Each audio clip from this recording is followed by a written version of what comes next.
Hey, welcome to the show. We are the Shrewdness, and Prue, Dex, and Chiz are here with me. Going to talk a little bit about all the sports. Talking about baseball. We're going to start with some NHL action and also hit on NBA. We are getting close to the end of the playoffs for both of those sports. Yes, we are. And we are a third of the way through the 2025 MLB season. So it's a good time to kind of pause and hit all the major sports and what's going on this week. Oh, sure. Chiz, right. why don't you lead us off with some NHL updates? Well, we are in the semifinals, and let me just start with an apology. I'm sorry to everyone. I feel like I lied to you. I oversold hockey because I love NHL playoff hockey, and I was like, you gotta watch NHL playoff hockey, you gotta watch it. And this is like the most disappointing semifinals I've ever watched. Like, there has been so boring. zero drama in any of these games. Let me read off to you the final scores of the Eastern Conference: 5-2, 5-0, 6-2, 3-0. The Western Conference: 6-3, 3-0, 6-1. Like, the thing that makes playoff hockey so great is Tight usually you have a close game at the end and everyone's diving all over the ice to block the puck, and you got people just going nuts, slamming each other against the goalie. wall. You're playing an extra guy. Absolutely.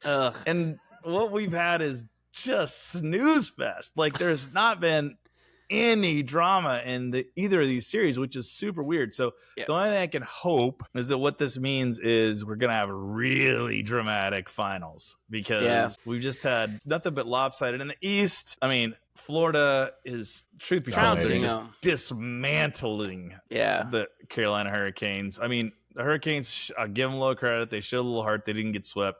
I think the end is nigh. It's probably tomorrow night.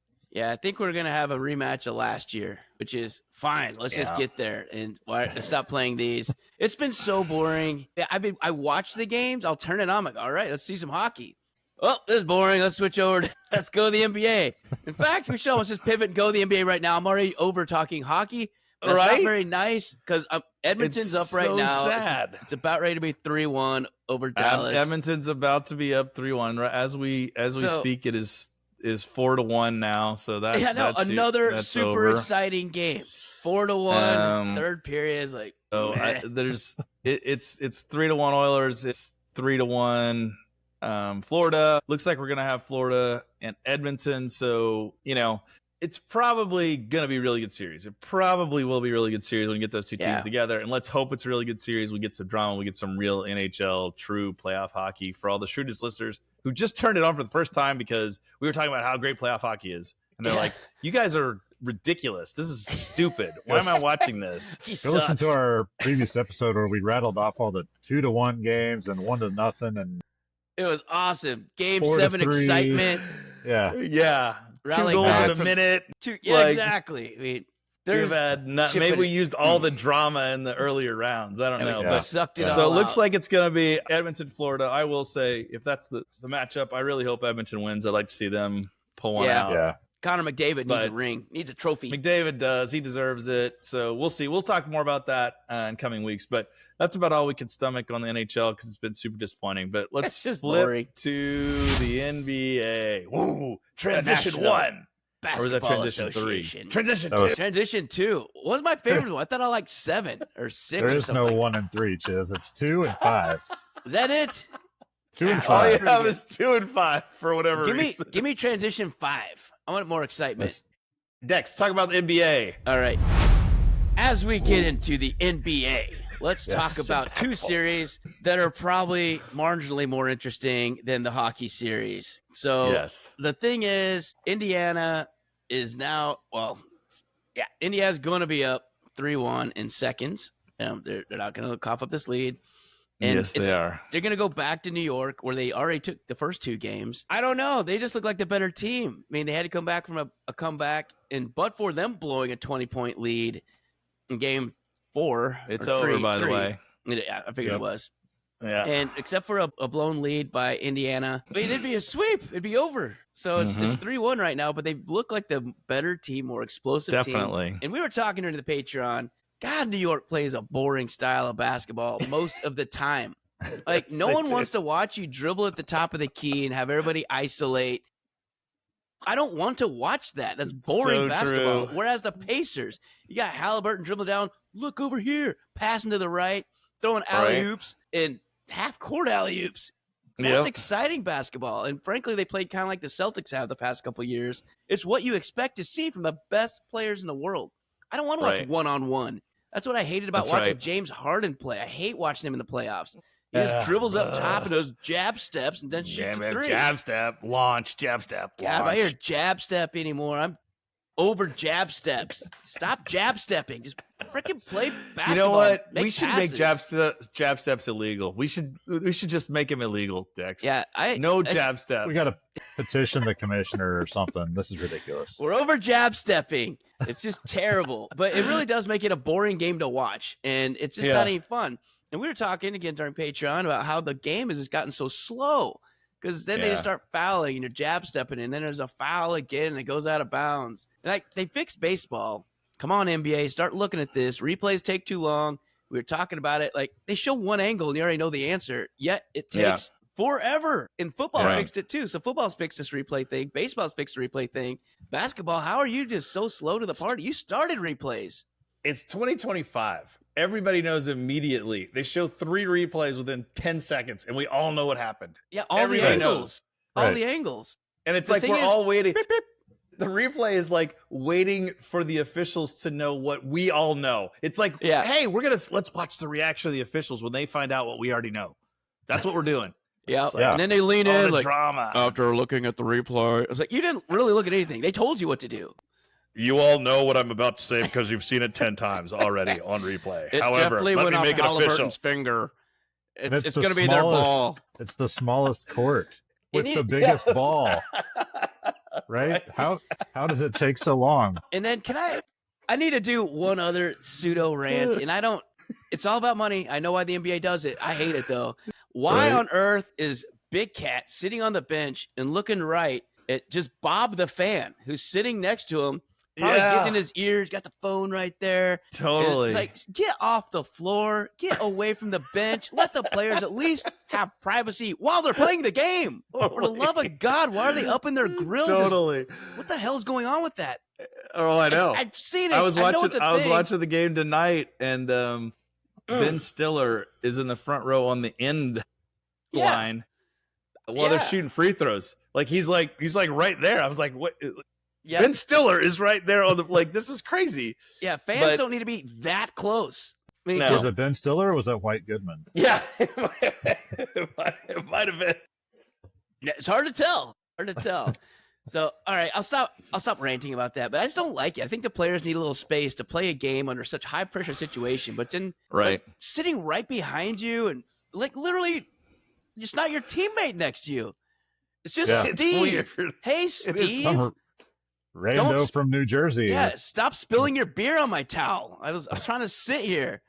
What are you doing? It's a very strange phenomenon. Can you imagine this in other sports? Like, dude in dugout in baseball game, that's a thing. Watching game, dude on bench next to water cooler in football game. Yeah, it's Shohei. Why don't you get a home run next time, bro? I mean, it's a very, very strange phenomenon in basketball. Yeah, but so it looks like what we're gonna have, to Dex's dismay.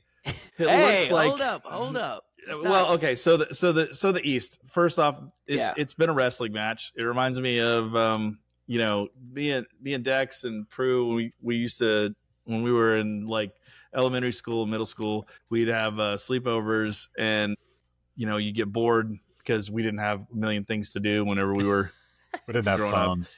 So what we would do is we would clear out an area of the house, and we would do pro wrestling against each other. And that's kind of reminding me of us doing pro wrestling when I watch the Knicks and the Pacers, because it's literally just tackling each other. They're just, nope, you're not shooting, tackle, free throws. Nope, you're not shooting, tackle, free throws. So I know that's how the Knicks probably have to play to win at this point. They're trying to, shut everything down, but it's not working.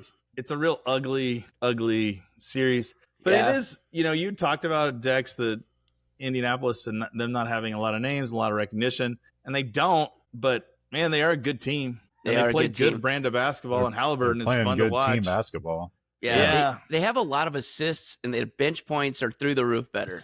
I think they're more than doubled the Knicks bench points. Yeah. And that just goes they're a long definitely ways. deeper. Yeah. And so all the way down the line, they're playing better basketball. They're going to win. And frankly, they're looking tough. I don't care who comes out of the West. Indiana's going to be a tough out.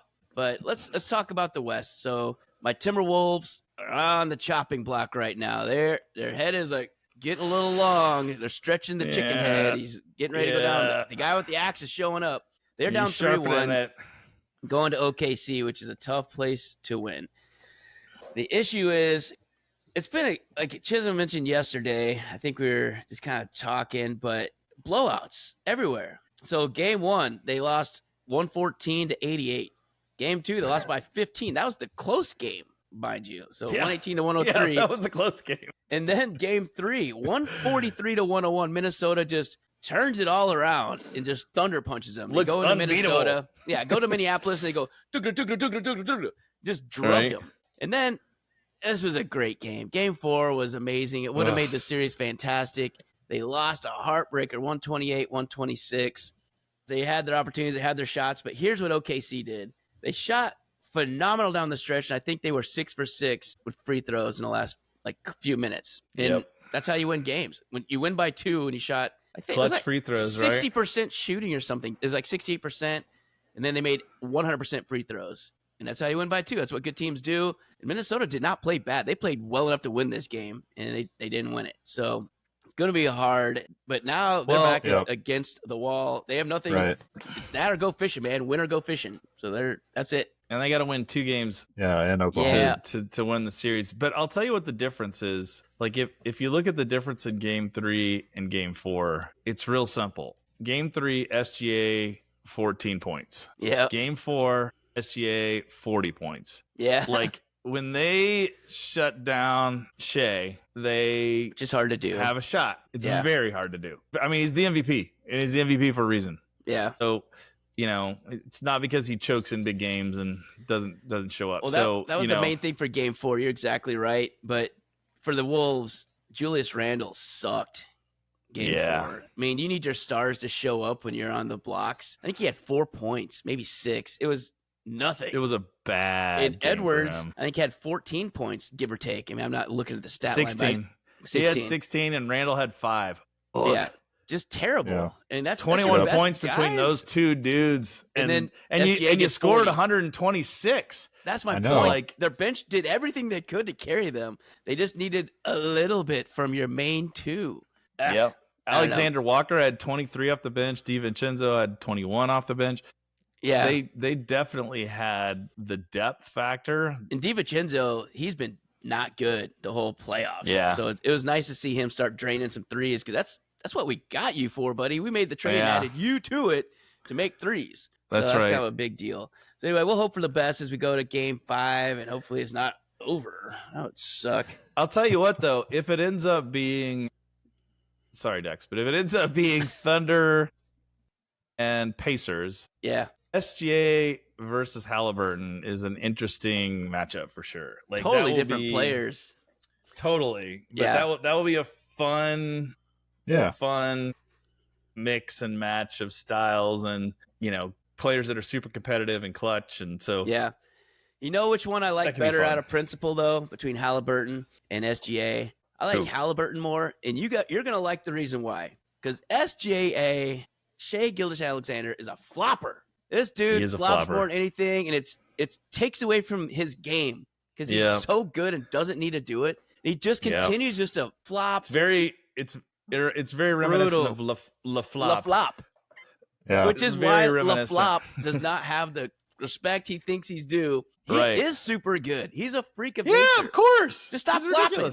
And don't fake like you got your eyeball hit, because you know how many replays there are, idiots. We already talked about this. There's 10 replays in 5 seconds. We know you flopped. So stop it. And there used to be a penalty, I thought, when they could call a foul for flopping. Did that disappear? It evidently did, but they need to bring it back because it is as somebody who looks grew like they're up, playing soccer out there. It does. brutal. It does. And That's what people hate about soccer, dude. Like, It he is. tore his hamstring, he snapped every bone. 3 seconds later, they spray water on him. He's sprinting down the field. Like, come on, man. Right? God, and as somebody who you're grew ridiculous. up watching 80s and 90s NBA, where they were literally like yank Jordan's eyeball out of his skull whenever he would go up for a layup. Puts it back in and makes a layup. Left-handed reverse.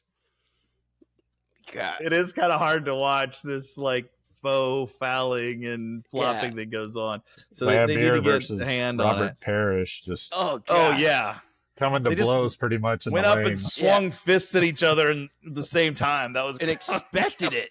Yeah. It's like an anime fight Took it scene. like They a just knew it champ. was coming. Like Totally. So it's gonna be. I will say, like, I do like that about the players now that don't do that. So I agree with you on that. Like, I have a hard time with the guys that flop all the time because it's the one thing that whenever Luka I is was here in gonna Dallas, say, the next it's one the up one is thing I Luka. freaking hated about Luka is I'm Yeah. like, dude, you're so good. You don't have to whine to the official after he'd like turn to the official and be like, blah, blah, blah. I'm like, dude, Yeah. You're still Just going to gotta get your triple-double. 35 points. Yeah. right? Like Stop. Like, come on. You don't need to do it. It's a bad look. And there's so many of them now that I don't know if it's just how the This like, generation. developmental leagues encourage it or what now, because it's definitely not, it's pervasive. It's not yeah. one-off thing anymore. That's true. All right, let's spin to our wheelhouse. Yeah, there's not really anything else I got on NBA. Peru, Chiz, anything else you want to bring up on those? Any storylines? I don't have one. I'm good. Nope. I already talked on mine. I'm talked out on it. All right, so go Wolves. Don't lose. Please be Don't going by the lose, time Wolves. this episode airs. Don't All right. lose. Let's go to MLB. Let's go to our wheelhouse. So MLB, let's go around the horn. Let's go around the Transition horn. 5. Yeah, transition 5 me. Boom. All right, here we go, MLB. So let's go around the horn here. So AL East, Yankees. I think we're going to say this the rest of the season because they're already up 6.5 games. Yeah. And they aren't slowing down. And Nobody else even over 500. no. Well, the Rays are 500, but you're right. Over, no. Yeah. The Orioles, biggest disappointment. That's They are over. fading further and further. They're now 16 games under 500. No need to talk about them. Detroit Tigers in the So AL weird. Central. Yeah, AL Central Tigers leading baseball with wins. So that's got to be shocking. I don't care, even if you're from Detroit. Yeah, it's just unreal. And the Twins, they have come back. They've stormed back to have a pretty good. They're up to 30-24 after a very rough stretch. Yeah. AL West, the pig race. We got the Mariners.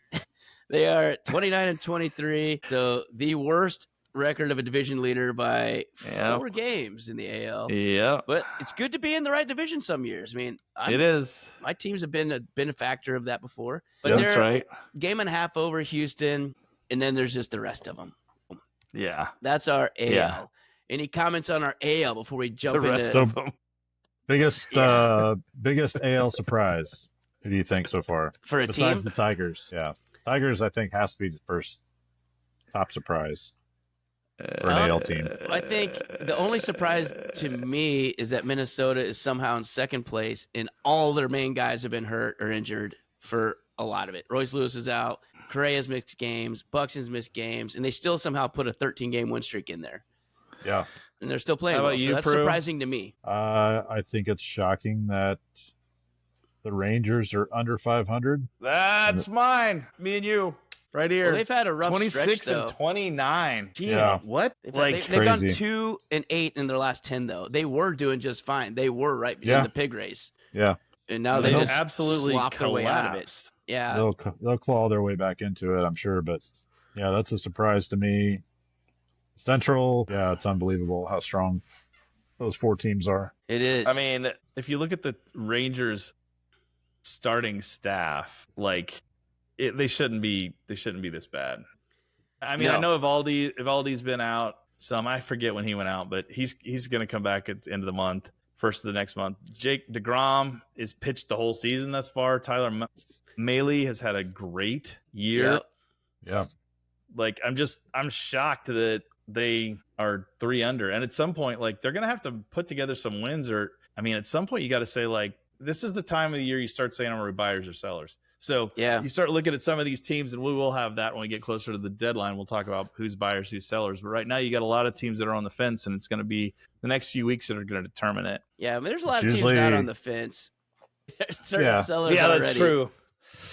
I mean, I think we can. They just don't have anything to Usually that- sell. Yeah. that 2 to 3 weeks right before the All-Star break is when I think all the GMs start like stepping up to the table, like, okay, what hand are we going to play here? This is Yeah. It gets tough though, because like some of these, I mean, like there are some teams like Baltimore's interesting, right? Because they have a lot. Oh, and they have a could sell. truckload. They could sell a lot, but then you go to Miami, and it's like Sandy Alcantara, I guess, is it. That's kind of what you got to sell, so you better get all for that. Pittsburgh, you're not trading Skeens. No. nope. The White Sox. What's funny though is they keep bringing it. I don't know why they even do it. It's probably just to get clicks. But Paul Skeens, he is the bedrock of your team. Why on earth would you even pretend to trade him for what? Yeah, it's ridiculous. What are you going to trade him for another Paul Skeens? I mean, what, if I only could just get a first year Paul Skeens again, we need to go back to last year when if we you were want to good. trade like Skeens for Otani, that would be the only trade I would do. Yeah, that would be basically. Pretty sure the Dodgers feel fine with their 55 guy. I don't think they're going anywhere. Yeah. Right. All right. So I want to talk about the East real quick. Go to what about the NL? Yeah, the NL. So NL leagues got the NL East. So Philly has stormed back. They have taken the top rung in the power rankings, racing past the Mets. Last 10. Yeah, they are in fuego. The Mets, though, I mean, they've still won 3 in a row, and they're only 2 games back. 4 in a row. They won tonight, too. Oh, they won tonight, too. Okay, 4 in a row. And the Braves, they have come back. They're only 3 games under, and they got Strider back. And Acuna with purpose, baby. First pitch, first game back. Pitch. He announced launched his it. presence with authority. Yeah, I think he hit it 464, give or take a couple feet if I missed it, but Yeah. a long ways. It's definitely 460. I just can't remember the last digit. That's right. Smoked it, and he looks just fine. So I think Ronald Acuna, I mean, he was hitting dingers in his rehab assignment too, coming up through the minors, but he's back. And Strider will be back. He didn't have the best game for his first one, but he's been out a minute, been out a year, so I'm not too upset with him. We go to the NL Central. The Cubs and Cardinals still up top, which is not super surprising. I thought the Cubs would be there. And I The think Cardinals are surprising, I think. that's a surprise to me. And the Brewers not being up there is also a surprise to me. It's only 4 games, though, and it's early. We're still in May. I can see the Brewers getting right back into it. But I don't know if it's surprising that the Pirates are where they are. I thought they'd be better just because I thought the pitching would carry them more, but it appears only Paul Skeens can get wins, and none of the other guys we talked about in our preview. And Jones has been hurt. They called up their new guy, the rookie, and he's been fine, but it's just they can't hit. I mean, they just don't score runs either. And unlike the Twins or the Royals rotation is keeping them in games, winning these 1-run games, these sub-3 offensive outputs. Pittsburgh's not. And then lastly, our NL West. So NL West is the Dodgers ahead of the Padres. And the Giants are still there. It's surprising to me they're still there. I just don't know how they're doing it. I don't either. Like, good for them. Especially in that division. Like, you know, it's a very difficult division. So the fact that they are hanging around with that, I mean, they're not a horrible team, but they're certainly not nearly as good as Padres or the Dodgers. So or the Diamondbacks. Or the Diamondbacks for that matter. And they're ahead of the Diamondbacks still. And I don't know what's going on with them. I don't know what's going on with them. I just watched them play. They're really good. But then the Cardinals came and beat them. Right. So it comes out that it doesn't really matter. If you don't score enough runs and consistently, and their hits are in kind of the wrong time, all their homers are solo shots. And it's nice when you're getting 2 to 3 run homers, but the Diamondbacks. Arizona's problem has been their pitching, though. They've given up too many runs. Like it is, and they shouldn't be. You know, their staff is like Corbin Burns, Zach Gallen, Merrill Kelly. Like those guys, they got to do better. Come on, do better, guys. Yeah. Like they're all struggling. None of them are doing what they can do. Specifically, Corbin Gallen. Jack Gallen's been very disappointing for a perennial top 8 Cy Young vote getter. I mean, he's your number 2, and he's got a 5.25 ERA. Yeah, so that's brutal. That can't happen.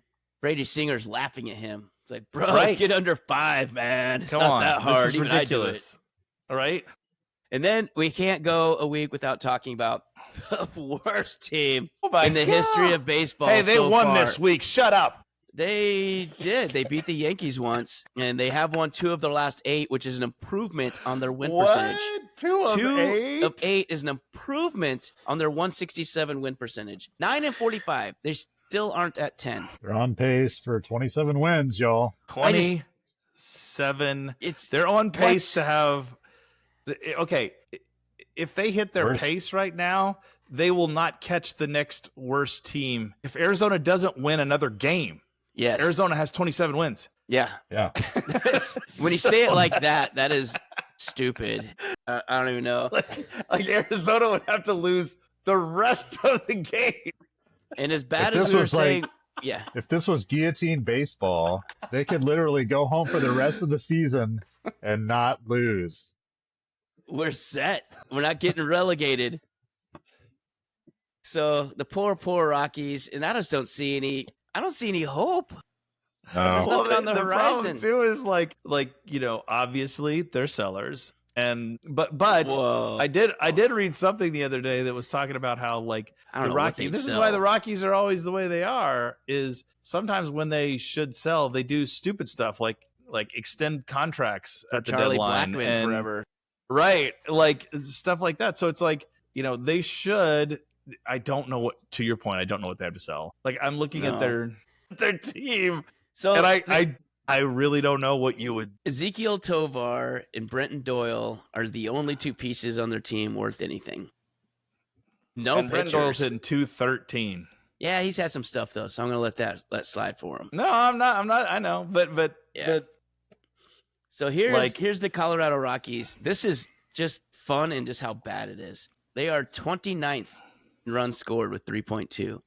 They are tied for 28th with hits, 7 a game. They are dead last, average 219. They are next to last at on-base percentage, 285. Ugh. On base.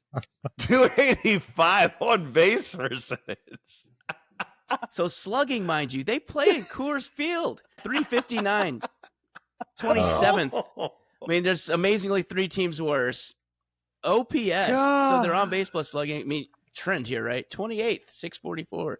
That's terrible. They've only hit 45 home runs. Shohei Ohtani has 20 as we speak. He has half of what they have as a team. They play in Coors Field. It's been 2 months. Look, there's another runs allowed. Just because their hitting's bad, surely they're at least pitching. They aren't pitching. Their ace is Kyle Freeland. Guess what his ERA is? 7. 586. He is your ace. Man. 586. He has 44 strikeouts in 55 innings. Yeah, so that's not very good. This is what I wanted to highlight. This is how bad their offense was. So when I say their pitching's worse, they're 30th in runs allowed, hits allowed, batting average allowed, ERA, WHIP, Ks per 9. They can't even strike you one out. Fielding percentage, they can't even catch the ball. You catch the ball. You throw the ball. You hit the ball. You lollygag. You're just lollygagging. So what's that make lollygaggers. The Rockies, I feel so bad for those fans, but as I always say, it's such a beautiful stadium, and you can go up to the Margarita deck and stare west at the mountains. But boy, that ownership doesn't give a rat's patoot about your team, and they haven't for years. I just feel bad for the fans because they have some great fans out there. When they actually put a team on the field, they show up in numbers and they can make runs. I have to do this just because it makes me want to vomit, and I want to make you want to vomit. If I look at their games started, okay, their best starter has been Ryan Feltner. He's got a 4.75 ERA. Okay, that's their best. He's had 6 starts, 4.75. Then you have Kyle Freeland, 11 starts, 5.86 ERA. Chase Dollander, 8 starts, 6.28 ERA. Anthony Senzatella, 11 starts, 6.50 ERA. And then Herman Marquez, 10 starts with a 7.66 ERA. They have 5 starting pitchers above 5 in their ERAs. It's every game you show up and you can't pitch. How can none of them find it? You can't have one guy break through and have a decent season. I mean, because everybody that hits nobody against in him AAA Who's a AAA team for Colorado? I mean, come on. The thing is, the Isotopes now. I could be wrong. It used to be the Colorado Sky Sox, but they moved from Colorado Springs. Now they're down. Isotopes. Yeah, I think I could be wrong. So put in the comments if I'm wrong, but I can look it up too. Right. They have 19 batters on their roster, or 19 batters that have played this season. I'll say it that way. Sixth on the team is Mickey Moniak, batting .217. Yeah, he's the guy they picked up right at the last week of spring training. Remember when I made fun of him and we said as long as he has pedigree, he's a former #1 pick for Philly. That's right. That's your best. I forgot about that. There's 3 players hitting above 246. Tovar, 19. Ezekiel Tovar, There's just Jordan Beck. I don't even know who another one. And nothing. Hunter Goodman. I don't even know who that When is. it drops fast, there's nothing. Just nothing. You're right. Nothing It is beyond the Isotopes. Dex is their AAA. Nailed team. it. Woo. The Albuquerque Isotopes. All right. Let's get off Colorado. They're just so Yeah, abysmal, but they're so bad we had to talk about them because you may not know how bad they are. They're historically bad. And in all categories. You might never see another team this bad. Yeah. Well, and here's the other thing. And we thought the White Sox last year were bad. Oh, my God, they were. Here's the other thing. It just makes you feel better about your team. Whatever your team is, that's it. They're not the Rockies. So as long as your team's not the Rockies. Then you're like, so every team's better than us? Oh, yeah. They're lapping you. Yes. The next worst team is lapping you. Without a doubt. There are AAA teams way better than you. I mean, this is when you almost think relegation could help the sport. Totally. I'm totally not trying to be that guy because my team's bring up down those there before. Isotopes. Bring them up. You're next in. Yeah. All right, so let's go talk about some positivity. So let's go look around the league. Who's still killing it? Okay. Aaron Judge watch. Aaron Judge still, it's almost 1st of June now, still flirting with 400. Yes. This was not on my bingo card at all. Aaron Judge hitting 398. Yeah. What is going on? How is this happening? OPS of 1248. Yeah. That's just incredible. A third of the way through the season, and his OPS is 1248. That is insane. Yeah, if we were at the All-Star break now, 18 homers, 47 RBIs, sounds pretty good. Don't worry, folks. Yeah. We still got the rest of the week of May. Then he'll have all of June, Yeah. where he'll probably add another 10 homers. He's on pace for 20 RBIs. For 54 homers. And how many RBIs did you say you had? 140. 145 RBI. Yeah. That'd be a decent season for him. It is. Shohei Ohtani has 57 runs. 57 runs. That's a third of the way through the season. So he's on pace for about 180. Yeah, he's about also 180 runs. Gone 3 straight games with a homer, so he now leads MLB with 20 dingers. And the only flaw, if I'm going to try and find one for Shohei, so he's batting 296, 396 on base, again, leading the league in homers, has 36 walks, 11 steals. He has struck out 61 times.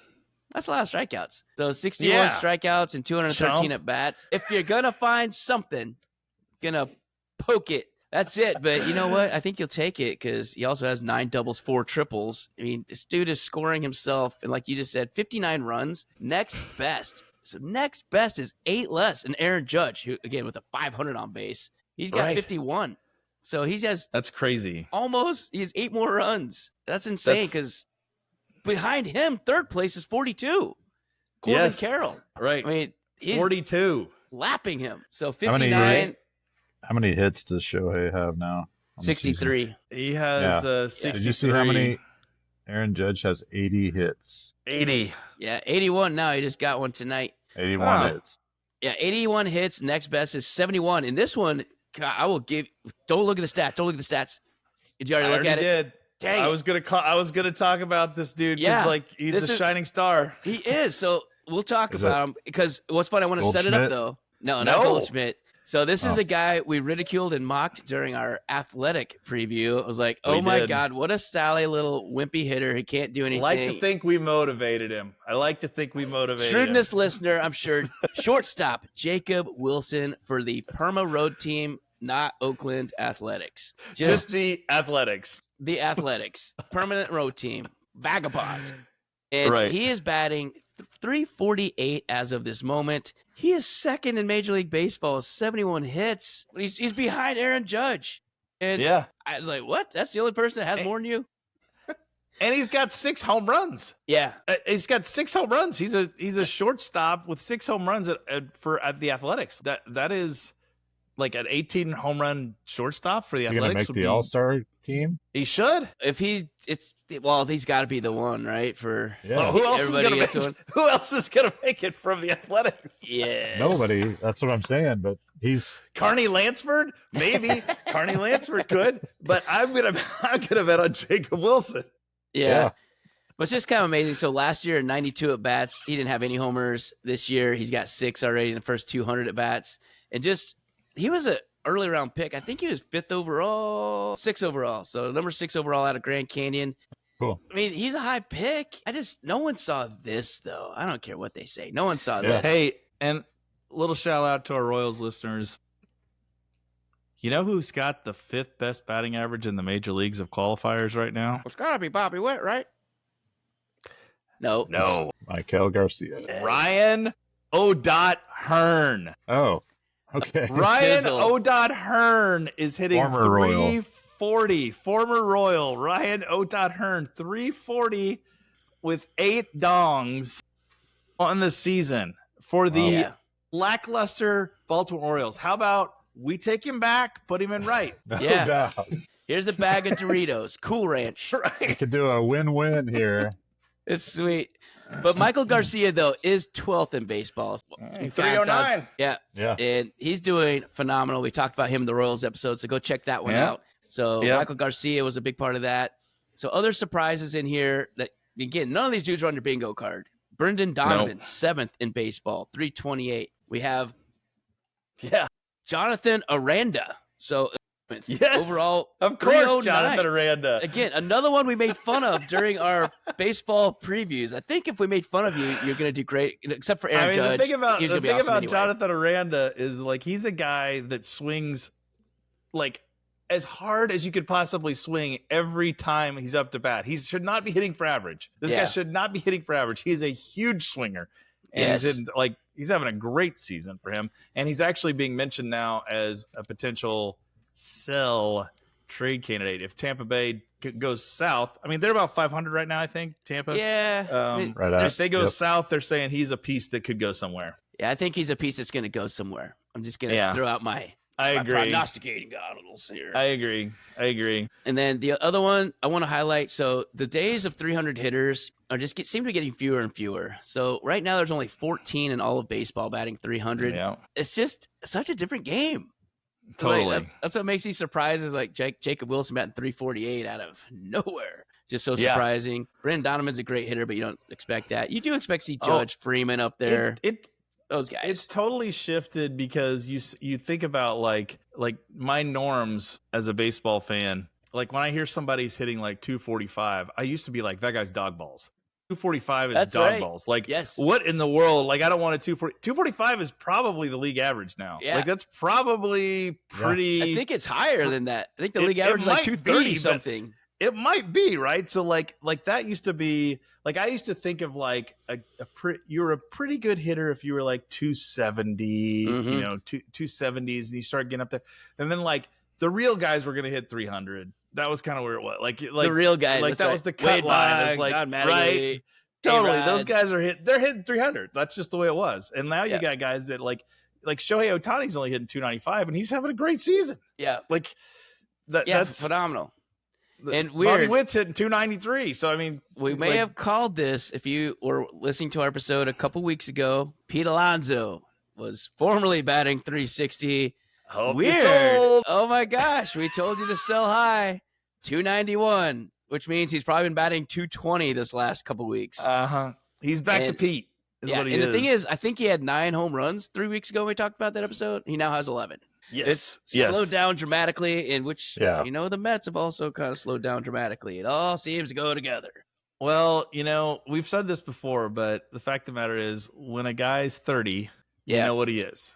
At that point, you know what he is. But when they're in their 20s and you see the variances, you're like early 20s. You're like, yeah, okay, we don't know what he is yet. He could be a little bit. 30, you know what he is. Yeah. Unless he's roiding. And right now, like we knew that Pete he's a 250 hitter. He's going to go back to being a 250. He's still going to have dongs, but he's not going to hit 360. A couple other super surprises, and they're both from the Cubs, which is why they are where they are. But this was on your bingo card at all. Pete Crow Armstrong has more RBIs than Aaron Judge. Say that again. And we just told you Aaron Judge is batting 397 currently at this exact moment. 490 on base, 750 slug, 18 homers, 47 RBIs. Pete Crow Armstrong's like, I'm only a couple homers behind. I have more RBIs than you, Aaron. Get with the program. And I play Gold Glove center field.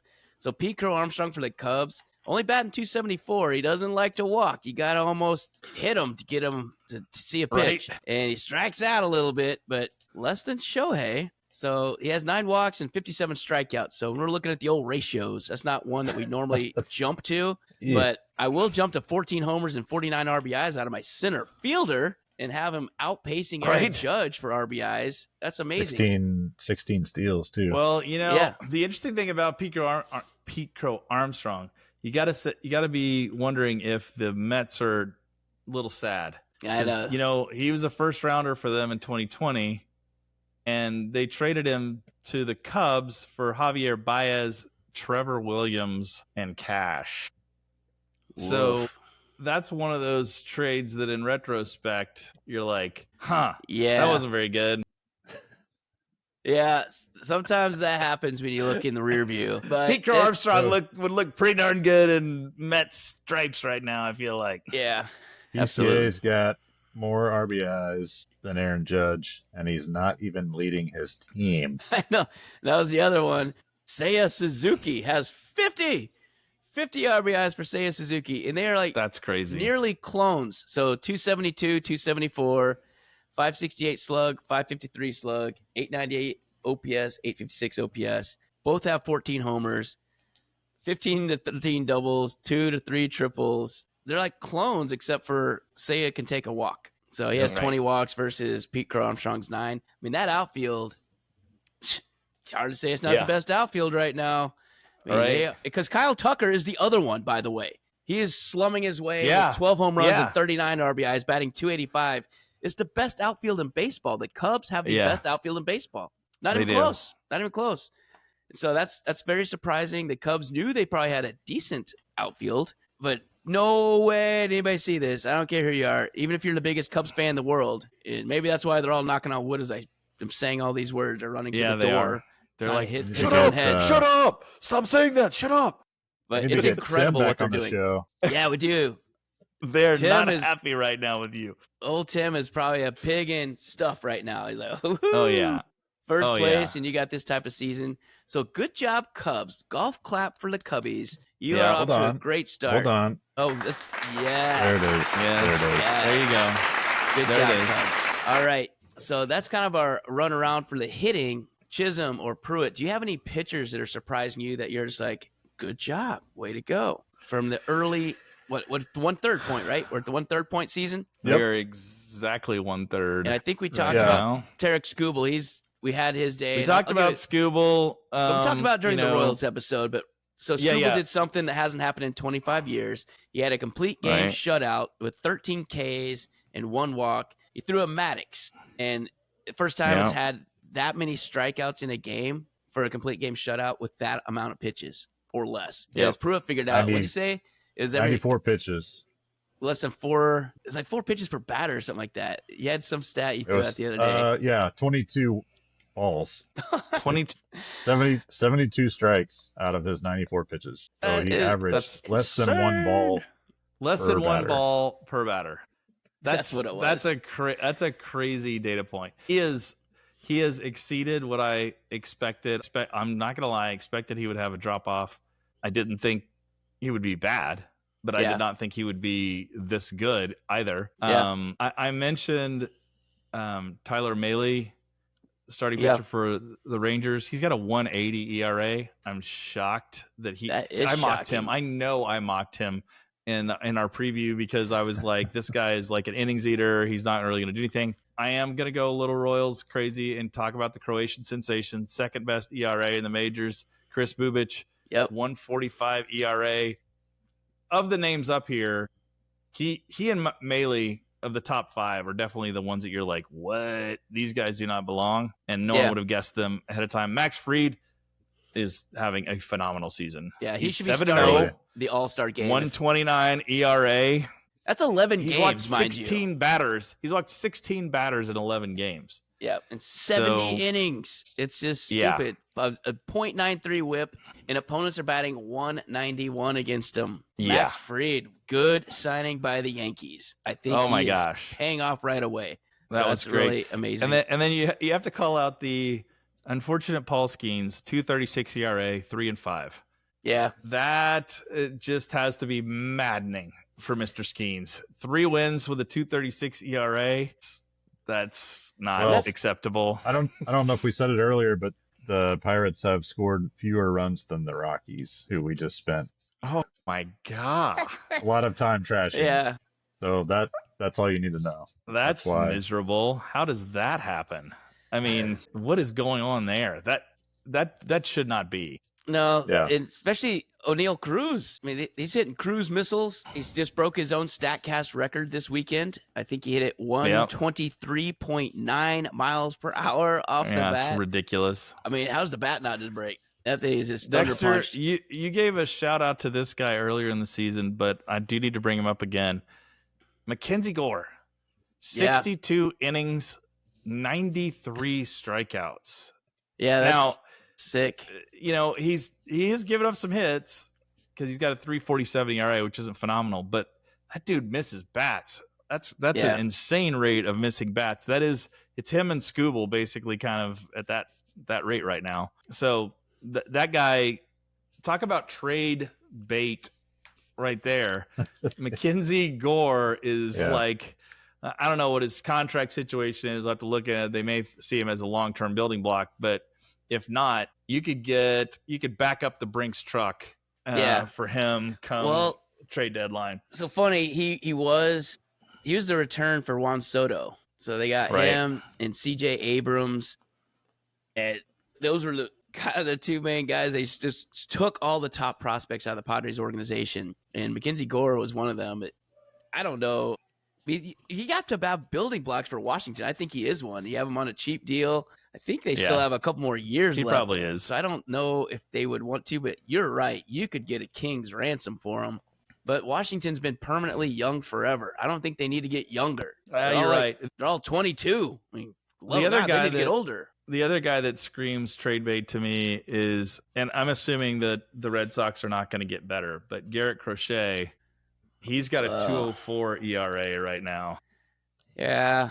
And he's got 89 Ks in 75 innings. So you go, I mean, this is a sell high opportunity if you're Boston. I don't feel like again, maybe he is. They just traded their entire farm system to the White Sox to get Garrett Crochet. He is. Maybe he's the guy, but like you can back up the Brinks truck again. So, you know, are you gonna entertain it? I just don't know if the other teams would pay as much as he's worth. That's probably true. You would just decimate your own system to get a pitcher, and it's cool to have a guy go every 5th day, and now it's like every 6th day. I mean, they just don't throw as many as they used to. Right. I'd be a little scary about doing that. And then outside of that, if you're looking at like who the hot commodities could be come trade deadline time, I mean, Robbie Ray could be one for San Francisco if they. I thought of Robbie Ray if they fold, but right now they're right in it. Compete, right? They're right in it. Yep. They're hanging I just don't in there. see them staying in it. I just can't believe in San Francisco. So whatever, universe. Do me wrong, and San Fran wins the World Series this year. No way. Stop it. I mean, no. The Orioles have got a couple starting pitchers that could be trade bait. Tomoyuki Sugano. Yeah. 3.07 ERA. He's a guy. I don't know what his contract situation looks like. He's a 35-year-old dude though, so you're not building around him. Yeah, he could be somebody's rotation for sure. You know, but there's not going to be a lot. It doesn't seem like there's going to be a lot of big names. You know, usually you have like a stud pitcher on a bad team. So one that I think could probably work, and it's because the Athletics don't need anybody. But Luis Severino and Jeffrey Springs are top 2 starters. Yeah. They're both doing pretty decent. And like Jeffrey Springs right now, 3.97 ERA. He's 5-3 on the Athletics. I mean, that's hard to do. Right. 122 whip, 220 average for opponents. He's not bad at all. He's walking a few too many, but it's kind of not too bad because his hits are so low. He's only given up 49 hits in 59 innings. So he's doing pretty good. I think Jeffrey Springs moves at the deadline, and probably the July one, not the August one, because might as well get him for longer. But he's come back after injury. So that's one of the reasons Athletics did this, is to get those guys to get trade pieces. So it's kind of one of their MOs, is to get those guys, if they do well, and then spin them. So I think that's what they're going to do. Get more stuff for Vegas. Get more Vegas pieces. Yeah. Yeah, for sure. Yeah. So it'll be interesting. But yeah, it's been a definitely an interesting season thus far. It's going to be, I think, really entertaining coming down the stretch. Yeah. We've only got, to your point, there's only a few teams that are definite sellers, right? Yeah. And you could probably count them on one hand. It's 4 or 5 teams right now that are like, we're definitely out. Yeah. And everybody else is still thinking, I mean, there's still discussion on whether the Orioles think they're sellers or not. And if you look at their record, you're like, yeah, you're a seller. But they're still debating whether or not they're going to be a seller at the deadline. So and what do they sell? That's the thing. So they got to start believing in someone over someone else. Who knows? I think so. Prue, we talked about this guy. Yeah, go ahead. I don't know why Baltimore needs to sell. If you go back and look at their roster, they have so many young guys that are still on early contracts. Yes. Like they had all kinds of cap room. And I mean, I think you just got to tough it out and wait for next year. Like, I mean, I hate to say that, but that's what's tough. I mean, I think the only guys we mentioned about it in the Royals episode, I think I would sell high on Ryan O'Hearn without a doubt. Yeah. I would sell Cedric Mullins if I could get anything for him. I would sell Cedric Mullins, and I think somebody will pay for Cedric Mullins. And then I would probably look at Sugar, like you said. I may look at Dean Kramer. I may look at some of these staff guys that are older. Yeah. And so here's what they need. And this is, the organization is thin as can be, and they don't really have anyone in the pipeline. They've been bringing hitters left and right. They have no pitching at all. So I think they costing them now. Need to be sellers at the deadline, and they need to just get young arms, just tons of them, stockpile them. Yeah. I mean, you don't need more offense. I mean, ODOT is not your future. Stop it. No. Ryan O'Hearn is not your future. Let his 340 average parlay into some young stud prospect arms for you for a team that needs a bat. I don't know. Seattle needs a bat. The Royals need a bat. There's a lot of teams that need a bat that are contending and are in the race. Yeah. And you're Cedric not. Mullins is not your future. He's 30. No. He's on the back half of the career. Yeah, and you have to clear out space for all your Colton Cowser needs a place to play regularly. Yes. Heston Kjerstad needs a place to play regularly. That's exactly right. These are guys that they do need to clear out some. So maybe it'll force them to do some things that they maybe should have done already. Yeah. To get these young guys up. So that'll be interesting for sure. But they're the most interesting team to me at the deadline because they're the most talented team that's probably out of it. They're the Dos Equis team for baseball this year. Yeah. Way underperforming. Yeah. Way underperforming. I mean, there's one last guy I want to comment on, and then we can kind of wrap it up. So it's just amazing to me. This is still his stat line. So Andres Munoz, so the closer for Seattle, has gone 23 games, still has not allowed an earned run. I just don't understand how that's possible to go 2 months as a closer.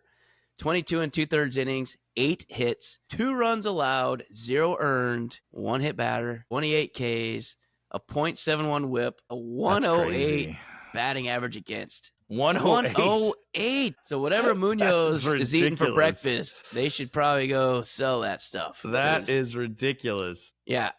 We talked about it 2 weeks ago, and I frankly hadn't really looked since then. I just pulled up to see who's doing well closing. Munoz, 17 saves, 0 earned runs. That's unbelievable. I mean, so kudos to Munoz. Yes, that's a great call out, and I did not know that about him. On the flip side, we were talking about the Orioles and how they've historically underperformed. for their talent. Jackson Holiday, 267. Gunnar Henderson, 266. Cedric Mullins, 226. Ryan Mountcastle, 223. Oof. Adley Rushman, 211. Oof. Those are their guys. Those are their guys, and the best guys hitting 267. Yeah. Their leader in home runs is Cedric Mullins. That should not be. That should not be when you have Jackson Holiday, Gunnar Henderson, Adley Rushman, Mountcastle. You should not be leaning on Cedric Mullins. And the guy that's second is Ryan Hearn. So the young guys have to step up at some point. So they're the disappointment for me, that whole group. Almost seems like it might be the hitting coach when it's everybody. I think there might be time for a change there if there hasn't already been. I know they've already changed managers. That didn't last very long at all. And Nope. They didn't even get a dead bird bounce from that. I mean, that was like you expect a little bit of rally after that, but it was like, nope. Woo, we still suck bad. Yeah, that didn't work. Hey, you come back. It wasn't that. Sorry about that, bro. Maybe it wasn't you. No hard feelings, man. I thought, we thought I'd do something. All right, so I think that is going to wrap up this week's episode of our Sportsapalooza going around the horn. Thank you very much again for liking, following, subscribing, following our socials, and commenting and giving us stuff to talk about. We love it. We like it a lot. So thanks to Scotty. Thanks to Scotty Morrison. Thank you much for intro, outro music. Scott Morrison, unbelievable stuff. We love having it. Makes us sound pretty cool. Sounds make it official. Almost like we know what we're doing. Yep, and then if you haven't checked it out already, we have guillotine-specific videos out there for Guillotine Fantasy Football. We've got our Royals update out there this week already, so check those two out. And again, we put the shorts out there, so if you want to just kind of see what each episode's about, we try and kind of cover the bases so you can see, that does sound pretty good. But we all know you're commuting. We all know you're driving somewhere, and hopefully you had a safe Memorial Day weekend, and you hope you get to check out the Shrewdness on your travels. Hopefully we got to be a little part of getting you on the way to wherever you went. So anyway, that's what we got. So until next week, Shrewdness fans, stay shrewd. Stay shrewd, everybody. Stay shrewd.